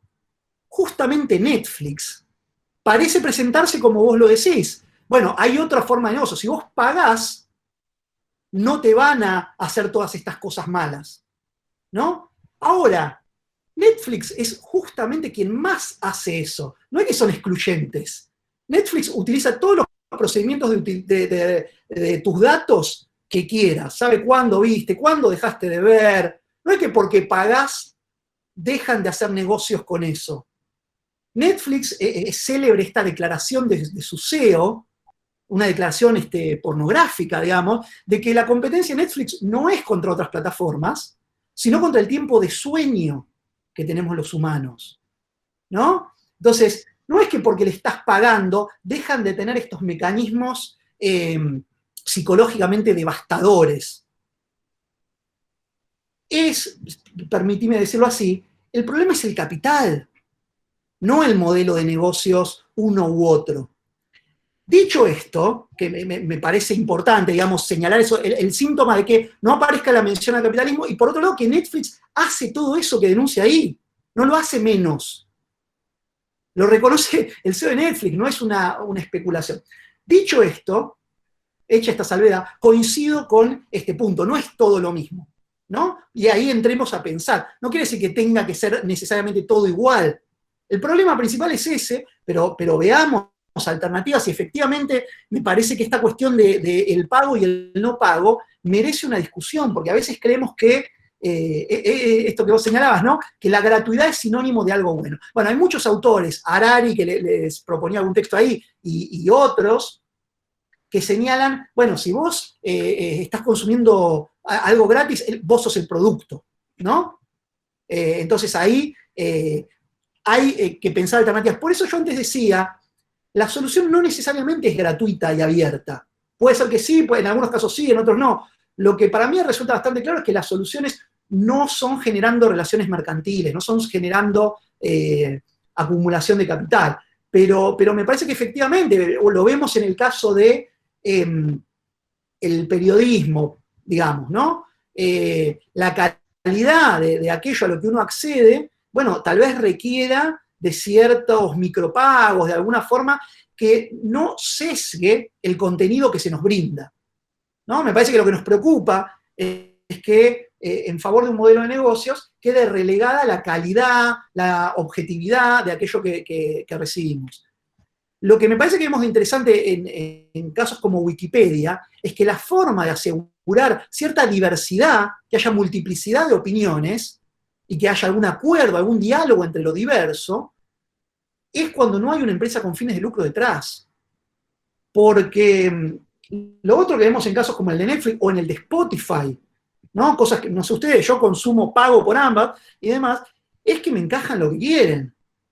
Que hay una inoculación de deseos, que hay una performatividad que no disminuye porque uno pague, ¿no? Con esto no quiero decir que pagar esté mal, o sea, es parte del asunto, pero el problema principal es el otro, dicho lo cual, me parece interesante considerar cómo, digamos, que la única legitimidad posible no es la de la gratuidad, que puede ser valioso en muchos casos, valorar pagando aquello que se consume. Pero puede ser que se lo paguemos a alguien que no sea una empresa con fines de lucro. Por ejemplo, no sé, las cooperativas de músicos que nos gustan, a Resonate, no a Spotify, ¿no? Me parece que ahí hay un elemento para pensar, pero coincido mucho en el punto de que hay una naturalización de la gratuidad que no señala o no se hace cargo de los riesgos que ello implica, ¿no? Coincido. Solo enfatizaría este otro aspecto, que la no gratuidad tampoco garantiza una neutralidad o una calidad de la información que recibimos, ¿no? Puede ser condición necesaria, pero no suficiente, qué sé yo. Bueno, pero te agradezco mucho el punto, Leonardo. Habría más para decir, me parece. Antes de dar la palabra, meto la cuchara también, ya que estoy, aprovecho mi lugar de coordinador, ponele. No, meto la cuchara con lo siguiente, me parece, ahí va Román, que después seguís vos. Quiero traer a colación lo siguiente, hay un trabajo que tradujimos con unos amigos, entre ellos Agustín, que andaba por acá en estos días, el hijo de Jorge, ahora podemos decir hijo de Jorge Berti, que estuvo también dando una charla acá, que se llama el nooscopio, que es que plantea que el machine learning, que los algoritmos de aprendizaje maquínico, lo que hacen es distorsionan la noosfera, digamos, ¿no? Así como distorsionan y permiten ver cosas que no se verían, digamos, en analogía con el telescopio o el microscopio, ¿no?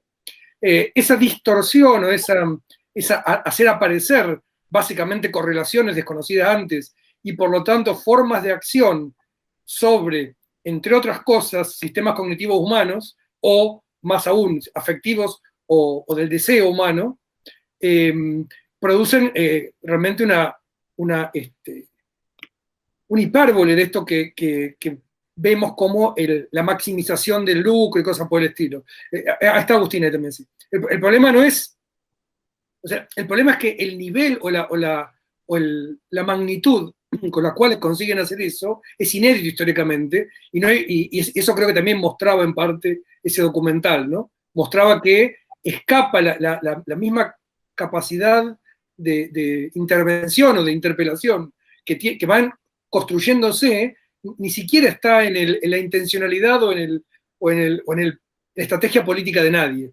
Es algo cuya propia agencia, cuya propia performatividad excede lo que se preveía inclusive. Y eso está en todos estos lugares. Por supuesto que uno podría pensar que si uno está pagando, no haría falta que se maximice la función publicitaria o la función de ingreso por otro lado.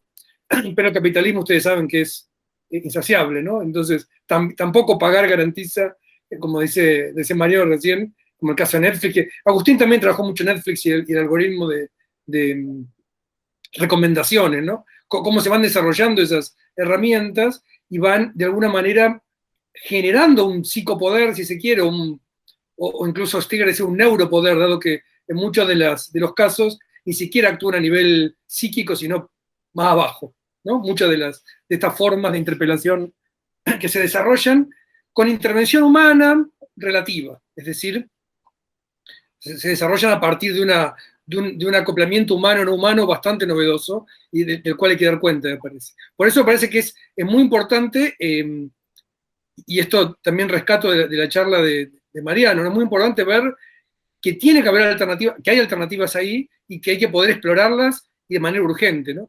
Y agrego, una de las cosas que a veces suena un poco inocente o a veces un poco naif, pero que es la llamada economía de la contribución, que en particular el mismo software libre desarrolló, ¿no? Es decir, no es que uno paga por un determinado servicio, sino que contribuye a un melting pot, a la olla del medio donde todo el mundo pone y todo el mundo saca. ¿Por qué? Porque lo que se pone es mucho menos que lo que se puede sacar en realidad siempre, ¿no? No importa cuánto uno ponga, no importa comparar si el del lado pone un poco más o un poco menos. El mecanismo de software libre funciona así y genera una riqueza enorme. Es decir, genera tanta riqueza que en realidad excede lo que cada uno puso siempre, ¿no? En términos de lo que uno puede aprovechar de eso. Pero bueno, son, por supuesto, mecanismos o formas que están por fuera de cualquier forma de acumulación de capital. Luego su existencia sigue siendo indicial todavía, ¿no? No es una existencia indicial de otras posibilidades, no es una existencia que hoy esté desafiando el capitalismo mismo. Perdón por la interrupción. Román. Gracias, Javier, no, para nada. Yo quería aprovechar para hacer una reflexión sobre tu trabajo, digamos, hacia una perspectiva diferente por ahí de la que estaban haciendo. Lamentablemente el diseño de la música que se pone en la discoteca mundial está lejos de nuestro alcance y o sea, la teoría capitalista o el capitalismo en sí parece estar lejos de acabar. A mí me parece muy interesante ver cómo se han ido transformando los mercados y cuál es el sentido que han ido dando para poder aumentar la concentración y de alguna manera aumentar la rentabilidad. Así como China en los años 80 les sirvió para incorporar de alguna manera mano de obra barata y subsidio vía contaminación ambiental, y eso sirvió para controlar la inflación del dólar estadounidense, me parece que las plataformas van en ese sentido. ¿Por qué? Porque de alguna manera, con muy poco, incorporan mercado de trabajo no remunerado o remunerado de manera muy baja, que generan bienes reproducibles a costo marginal cero, que es lo que voy a decir. Entonces, produce un aumento de la plusvalía, pero de una manera brutal. O sea, y a su vez, que es ahí donde yo creo que va a estar el efecto negativo hacia el capitalismo, porque yo creo que es un sistema que cada vez ya está como rascando los fondos de una olla, ya donde ya queda muy poco. O sea, antes que empezara la pandemia había protestas sociales en todos los países. Es que las plataformas, por ejemplo Amazon, Mercado Libre, saquemos Alibaba, que es otro esquema, se convierten en un intermediario comercial que puede, digamos, directamente maneja la rentabilidad de la industria. Yo te puedo comprar una cantidad de producto, te lo bajo de costo, te destruyo como empresa y subsidio ese costo con otro producto. Y eso me parece que a las autoridades estadounidenses no se le va a pasar mucho por alto sin que haya una intervención antimonopólica. Porque la destrucción del comercio minorista en Estados Unidos debe ser brutal, como lo ves en todo el mundo. Por otro lado, una cosa que me parece muy interesante, que nos parece una oportunidad, nosotros somos un país lamentablemente individualista. Metimos a Maradona, metimos al Papa, metimos a la Reina de Holanda, metemos premios Nobel, pero a nivel mundial, por en conjunto, por la clase política, empresaria y sindical que tenemos, no podemos. Yo creo que para los países con gran cantidad de clase media calificada, las plataformas son una oportunidad. Porque el trabajo calificado afuera se paga infinitas veces más que lo que se paga acá. Un honorario en Estados Unidos de un abogado, la hora de un abogado, digo, yo soy abogado, vos, Mateo, no lo debes saber, porque se paga entre 300 y 1.200 dólares. Si hay o alguna plataforma, yo estoy tratando de trabajar sobre eso, puede integrar el mundo del trabajo calificado, que es el único no integrado por el capitalismo, las caídas de la clase media europea y estadounidense va a ser brutal. Ya pasó en el mundo de la informática. que es un mundo que se puede comunicar. Va a pasar en la medicina, va a pasar en el diseño, va a pasar en la arquitectura, va a pasar en la abogacía, va a pasar en todos esos sectores. Es la única, pensando con la lógica del capital, es la única cosa que le veo buena, o que le veo productiva, porque de alguna manera los países que tengan más gente calificada pueden tener una transitoria mejora de esas clases medias. Pero todo lo demás lo veo que es bueno, trasladar la plusvalía, el control de la inflación del dólar de otra manera y aumentar el monopolio comercial para poder aumentar el nivel de asfixia de las industrias que se le vaya manejando subsidios cruzados de productos. Te quería preguntar qué pensabas de eso y bueno, si estoy haciendo alguna lectura errada o equivocada. Gracias por la participación. No, por favor. Está buenísimo, me parece muy interesante. También abre a varios temas. A ver, en cuanto a una de las cuestiones que me parece que está bueno retomar es esto de la destrucción de los mercados, ¿no? Las plataformas, como un poquito les contaba al principio, rompen con esa dicotomía entre la empresa y el mercado, absorbiendo en su interior mercados enteros, empresas que absorben mercado, y esto, como vos decías, es una fuente de preocupación para los estados, por ejemplo, el de los Estados Unidos, pero no solamente. Ahora, mi prognosis sería que, a diferencia de lo que ocurrió con Microsoft y con otras modalidades, que hubo intervenciones que fueron en contra de los monopolios, digamos, de un poder excesivo de una firma, me parece que pueden ir en contra de alguna plataforma determinada, pero que no van a poder en contra de todas las plataformas. La modalidad plataforma llegó como algo característico de esta, yo diría, la segunda mitad del capitalismo informacional, como forma de organizar la producción. Me parece que eso no va a cambiar en lo inmediato. Habría que hacer un relato más amplio, que no era exactamente el eje de esta charla, yo creo que eso se vincula con la segunda parte de tu comentario. Yo creo que está un poco en uno de los textos que les mandé, hay 3 tendencias en el mundo del trabajo. Actualmente son la informacionalización, la plataformización y la automatización, y están bastante combinadas. Entonces, cuando uno quiere analizar el efecto que hay sobre determinado segmento del empleo, vos dijiste empleo calificado, me quedé los clasificados de otra época.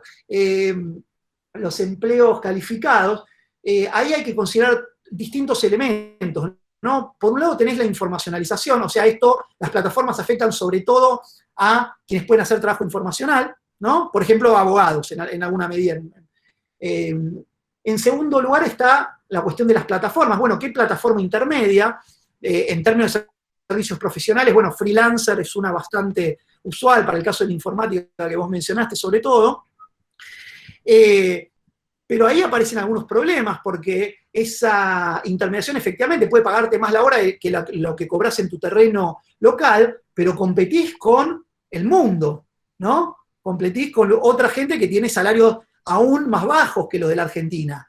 Yo tenía algunos datos por ahí, por ejemplo, para el mercado de trabajo docente, donde se paga en freelancer un curso completo, un curso de 13, 14 clases, se paga $36. O sea, hay gente que está dispuesta a ir por 36. Está bien que con el dólar actual en la Argentina, 36, y los salarios bajísimos del mundo universitario, puede ser, quizá terminamos ahí. Pero bueno, cuando había buscado esto era muy, muy poca plata. Y un poco todavía, sí, $36 por un curso completo, pero bueno. Es poco, pero no sé, sí, sería. En cualquier caso, me parece que ahí juega este otro fenómeno, digamos, la competencia global, o como se llame. Y en tercer lugar, esta tendencia de la automatización, ¿no? Porque fíjate que rápidamente, tomo el ejemplo de la docencia, pero lo podríamos aplicar también en alguna medida para los servicios legales, para los abogados. Pronto empezás a competir o con software o con contenidos que ya han sido generados, incluso por vos mismo, ¿no? Como, no sé, muchos de los que estamos acá que vamos a competir en un año contra las charlas de nosotros mismos, que posiblemente sean mejores o menos malas que lo que hagamos de acá a un año. si seguimos, no sé, pero en cualquier caso, digo, hay un fenómeno ahí de automatización que no puede desligarse de la plataformización y de la informacionalización, ¿no? Entonces, los efectos sobre el empleo son complejos, también hay que tener en cuenta, me parece que efectivamente, como vos decís, hay potencialidades de desarrollo, pero me parece que eso depende de las mismas cuestiones que hablamos antes, ciertas regulaciones estatales, por ejemplo, que paguen impuestos, ¿no? Freelancer y pagalo en la Argentina. Lo mismo que otras plataformas, por un lado, y por otro, de tener estas alternativas que garanticen derechos laborales básicos, porque lo que se nos vuelve primero entusiasmo, uy, qué bueno, puedo cobrar en dólares y qué sé yo, pronto se vuelve un problema porque aparecen otros con salarios aún más bajos y que dificultan, digamos, la obtención de un salario mínimo.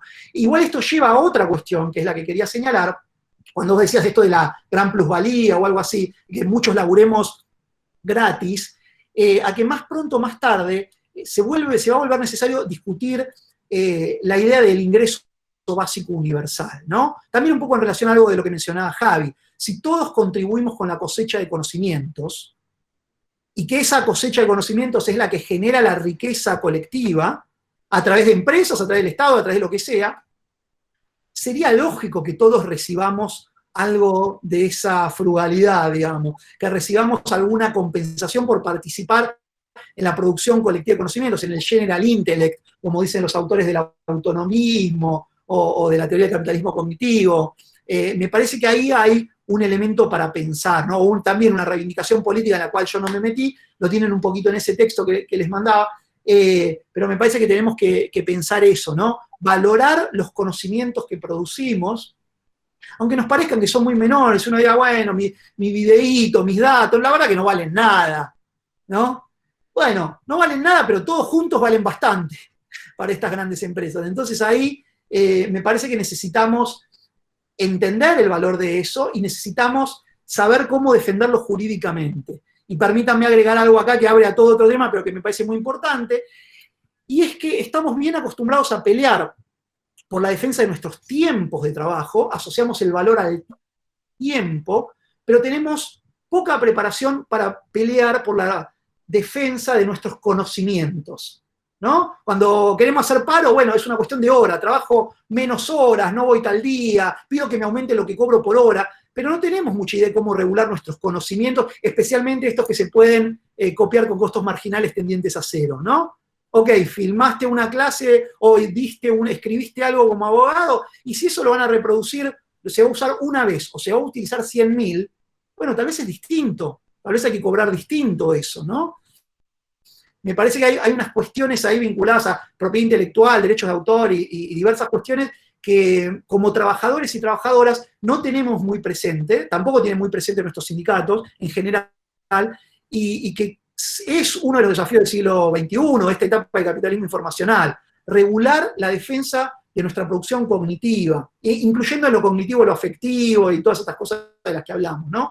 Y no tanto, o no solo el tiempo como medida del valor. Me parece que hay algo ahí, advierte entonces el punto teórico, ¿no? De que esta idea del valor trabajo marxiana tiene límites importantes en esta etapa del capitalismo, y me parece que tenemos que ir más allá de eso para tener una teoría del valor conocimiento que nos permita defender mejor nuestros derechos en esta etapa.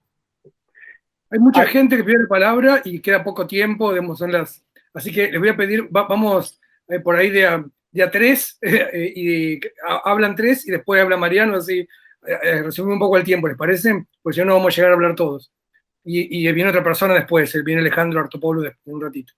Entonces están Lucrecia, Omar y Marina. Si quieren, vamos en orden, Lucrecia primero, Omar después, Marina, y después, Omar se borró. Bueno, entonces, Lucrecia, Marina y Agustín. Y después, entonces... Yo pasé porque Leo me contesté Leo hizo la pregunta que yo tenía duda. Está. Bien, dale, Lucrecia, Marina, Agustín primero, y después Mariano, después sigue Jorge. Bueno, antes que nada, muchas gracias, Mariano. Para mí es un placer conocerte personalmente, mediados por la pantalla, pero al fin verte, porque soy un poco fan de tus textos. No, la verdad que, nada, somos un montón, seguramente es un tema que más allá de parecer emergente, creo que es interesante lo que vos planteas en otros textos que he leído tuyos de, por un lado, esto que decías recién, de poder desde las ciencias sociales sí trabajar con categorías y tipologías que muchas veces nos cuesta, sí profundizar en la historia de Internet, que parece un tema que es de ahora vertiginoso ya, pero tiene una historia y es como fundamental. No sé, a mí me han esclarecido mucho tus textos y a la vez los que citas y demás para poder entender un mundo que yo soy comunicadora social, digamos, si bien se supone que uno debiese tener en su formación una vinculación quizás más cibernético, más, la verdad que no, siempre es más por el lado de lo social, y bueno, hay muchos temas en los que hay que profundizar, digo, al respecto de la arquitectura de Internet, y cosas que a veces se vuelven como medias chinas para uno, pero que cuando las podés acomodar, esclarece, ¿no? Eso, agradecerte en principio. Y después nada, hoy, esto porque no tenemos mucho tiempo, pero me parece que sí la UNC se debe, en esto que veníamos hablando de la academia, los vínculos, y por otro lado lo privado, lo público, lo pago, no pago, hoy me levanté, digamos, un mensaje de WhatsApp del grupo gremial de los becarios de CECIT,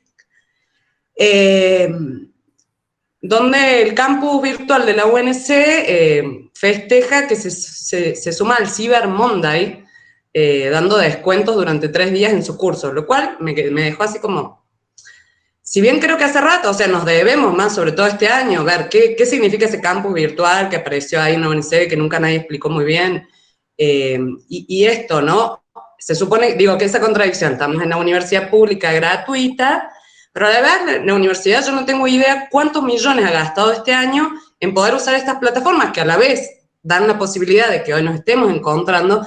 Digo, no es demonizar en el sentido de como el dilema de las redes sociales, más que no es demonizar esto, pero sí detengámonos a reflexionar, ¿no? Como, bueno, ¿qué utilización estamos dando? Si estamos pagando, ¿por qué servicio estamos pagando? ¿Por qué le estamos pagando a Google y no estamos usando ARSAT? ¿No? Digo, quería tirar como ese caso como para pensarlo, nada más, que a mí me sorprendió, digamos, en la universidad tome un concepto que además ideológicamente es bastante, por lo menos para mí, para discutir.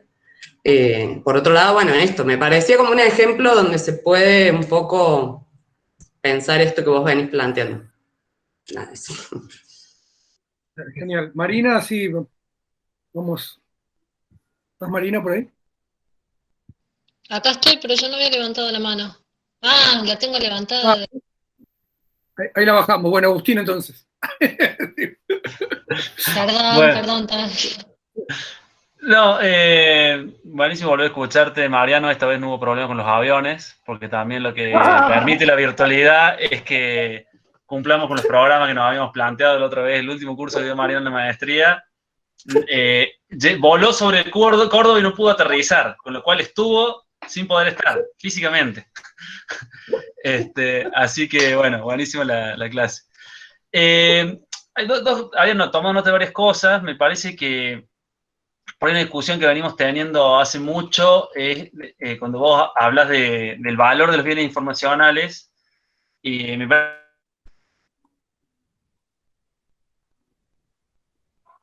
¿Se nos fue Agustín o me fui yo? Se fue Agustín, ¿no? Sí, a mí se me cortó también. Acaba de entrar Alejandro también, Alto Paulo, ahí lo acabo de ver aparecer. Estamos terminando acá con la charla de Mariano. Y Agustín se nos cortó, cortaste. Bueno, si queréis ir respondiendo entonces a Lucrecia, mientras tanto, mientras Agustín vuelve. Vale, aprovecho a saludar a Ale también, que estuvimos ayer a la noche dialogando. Y sí, muchas gracias, Lucrecia, la verdad que te agradezco mucho el interés, los comentarios. Y justamente, ya que lo decís, algo de eso charlamos ayer a la noche. ¿Cuántas CH? Y hablamos sobre cómo la adopción de alguna de estas plataformas educativas o para fines educativos tiene poca reflexión, ¿no? Fueron opciones cómodas y no se ha discutido en profundidad. Parte de eso uno lo puede vincular con la emergencia de la pandemia, pero después hay otra cosa como la que vos comentás, donde uno lo que descubre es como un entusiasmo, una excitación incluso con esas opciones, ¿no? que la verdad son las más cómodas, pero resulta difícil asociarlas con las mejores tradiciones de la universidad pública argentina, ¿no? Y me parece que ahí hay una parte que seguramente sea de, no sé cómo llamarle, de negocios, espuria, etc. Pero hay otra parte que es simplemente de ausencia de masa crítica política que le proponga alternativas, ¿no? Me parece que ahí tenemos una tarea política y no solo técnica por delante. Porque uno encuentra un grado de naturalización de esas opciones muy, muy importante, ¿no? Bueno, nada, no me quiero extender, estamos sobre el horario ya de Ale. No sé si hay algo más. Sí, Jorge. Ahí volvió Agustín, pero a ver qué. Agustín, se me cortó internet, no sé qué pasó recién. Ahí fue y volvió. Volvió con tu pregunta. Entonces decía, no sé si se cortó, justo estaba hablando de los bienes informacionales, que me parecía que era una de las cosas que puntualizó hacia el final Mariano. Y me parece que así como hace falta desarrollar tipologías de plataformas y tener conceptos operativos que permitan describir, creo que hace falta también una buena teoría de la copia. Una buena conceptualización de qué es una copia, qué es una replicación, porque me parece que esa es una de las dinámicas que caracterizan la economía de las plataformas, ¿no? La posibilidad de copia y la dificultad en delimitar qué es una copia o que una cosa sea la misma cosa cuando está atravesada por los procesos de codificación y de decodificación, genera una serie de complicaciones ahí que me parece que sigue siendo una zona oscura.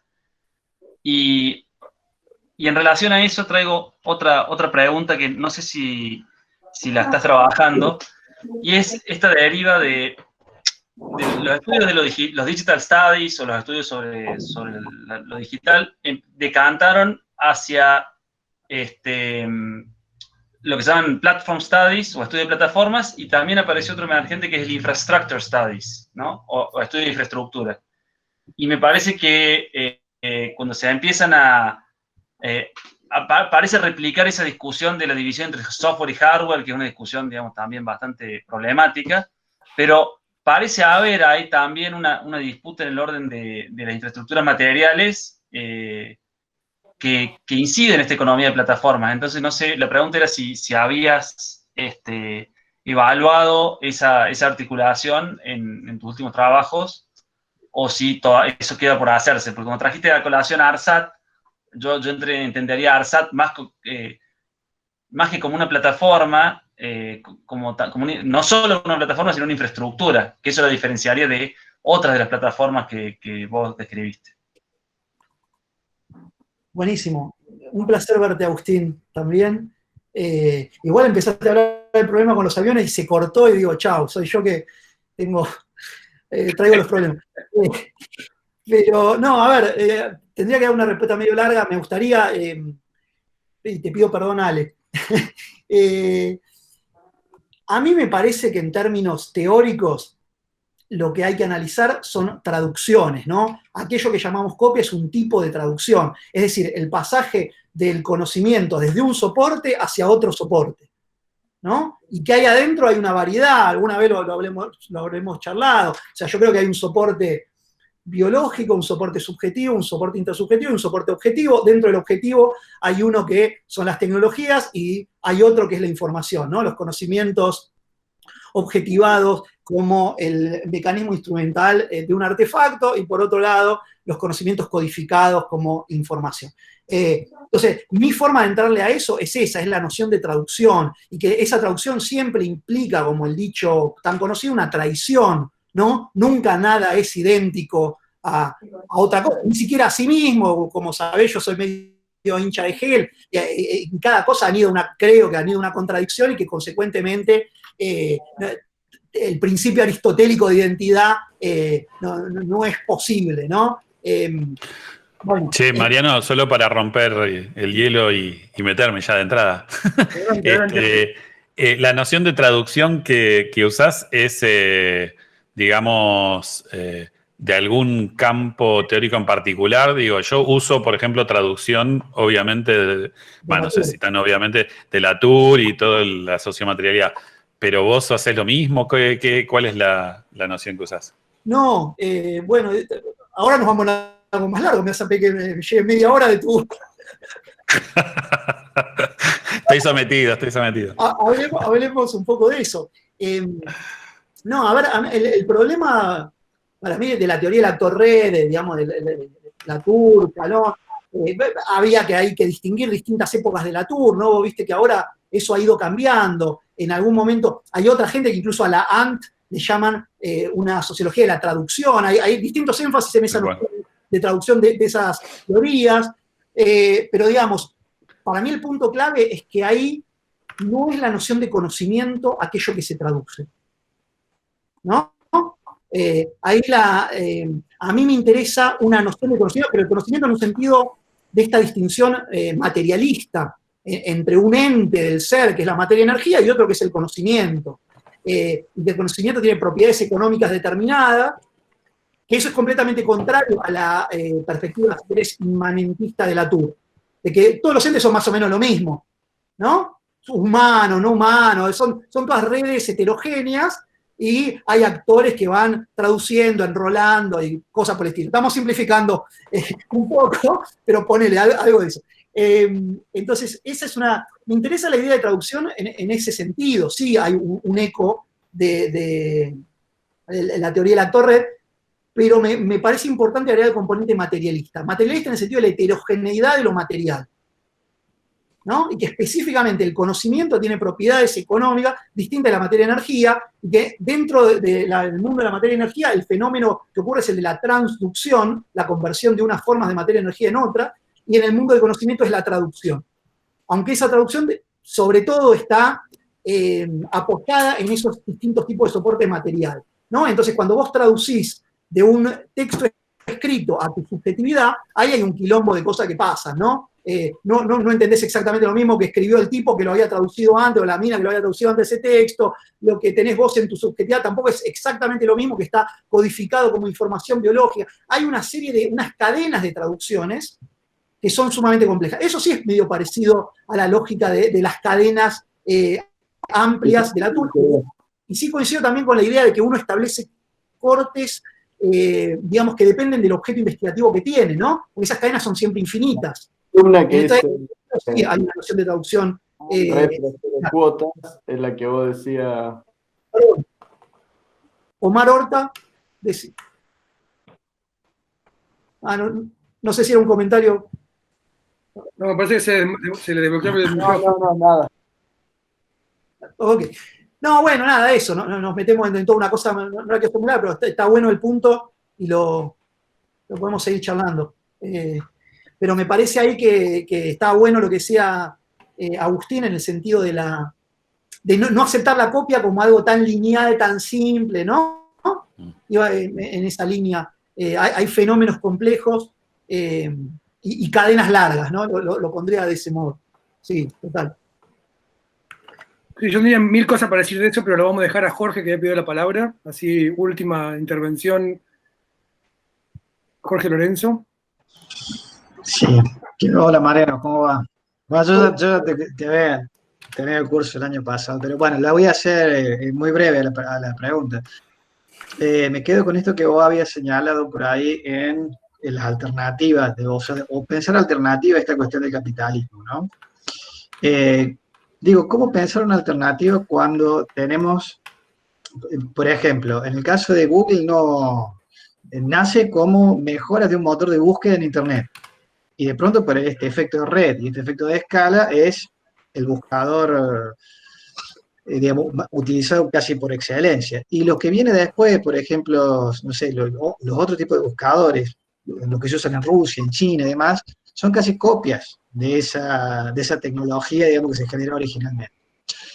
Después tenemos, digamos, una altísima concentración de capital, que es lo que propone Snirsek en el libro, de ese capital que había quedado ocioso después de la crisis de las .com, y que ahora, digamos, tienen una capacidad muy grande para poder reinventarse, digamos. ¿Cómo pensar, digamos, salirse de una lógica capitalista cuando todos los economistas que hablan de esta nueva industria 4.0, la revolución de la tecnología y demás.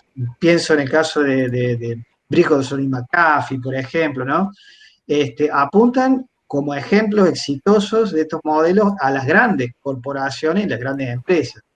¿Dónde estaría el punto de quiebre de ese discurso, o por lo menos de esa idea, ¿no? De ese efecto de red, de ese efecto de escala, de esta cosa nueva, de esta revolución tecnológica y demás? Para pensar en esta cosa que vos habías planteado, ¿no? ¿Dónde estaban los signitos de pregunta en ese cuadro? Mirá, yo no lo pensaría tanto quizás como puntos de quiebre, en el sentido de que está el mundo capitalista y las alternativas y a ver cómo hacemos que las alternativas ganen. Lo que me parece, por lo pronto, muy simple y crucial es concebir espacios de posibilidad. Y esos ya existen, ¿no? Les enumeraba varios. Me parece que lo primero es, en cada diálogo que uno tiene sobre estos temas, poder incluir la existencia de alternativas. Lo que seguro no funciona es asumir que aquello que es dominante, que es más masivo, es lo único posible. Eso no es cierto, simplemente no es cierto, no es serio epistemológicamente. Digamos. Y cuando digo esto, porque volviendo al nivel de la discusión de documentales de Netflix, y pensamos que lo único que existe son esas modalidades que se narran en el dilema de las redes sociales, nos estamos perdiendo de ver que hay otras cosas más circulando, ¿no? Concibámoslo, por eso me parecía importante traer ejemplos que existen y espacios de posibilidad. Incluso esta idea de que hay algunos espacios que uno puede concebir y que posiblemente ya alguien los esté llenando. Pero ahí el concepto que hay que traer, les pido disculpas nuevamente por utilizar una terminología un poquito anticuada, es la noción de ideología. Ideología en el sentido, alguien mencionó a Zizek, en el sentido de una verdad parcial que oculta lo esencial. Es una verdad parcial que dominan los motores de búsqueda como Google, las grandes empresas capitalistas, que externalidades de redes, que los mercados que el ganador se lleva todo eso es cierto, pero es una parte de la verdad.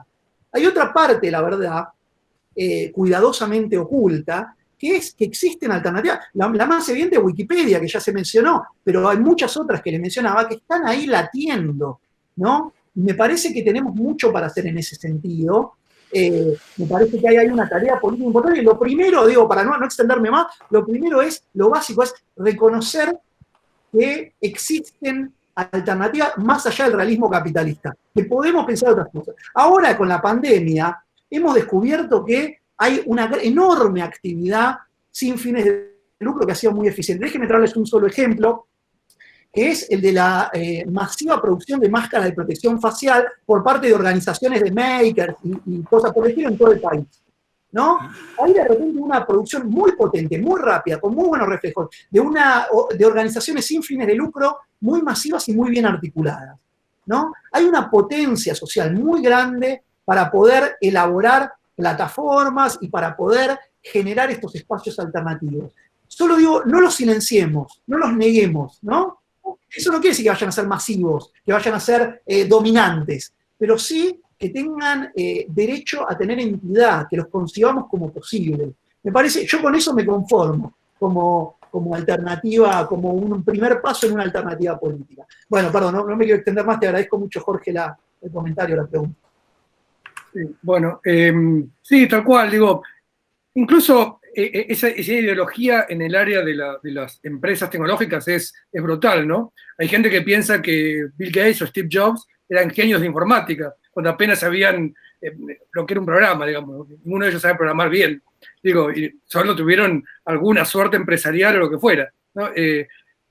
Hay que desandar un poco y ¿cómo sería? Y revisar esa historia, porque hay realmente mucha potencia en muchos lados que es suficiente y y hay que liberar esa potencia en hechos políticos concretos, me parece.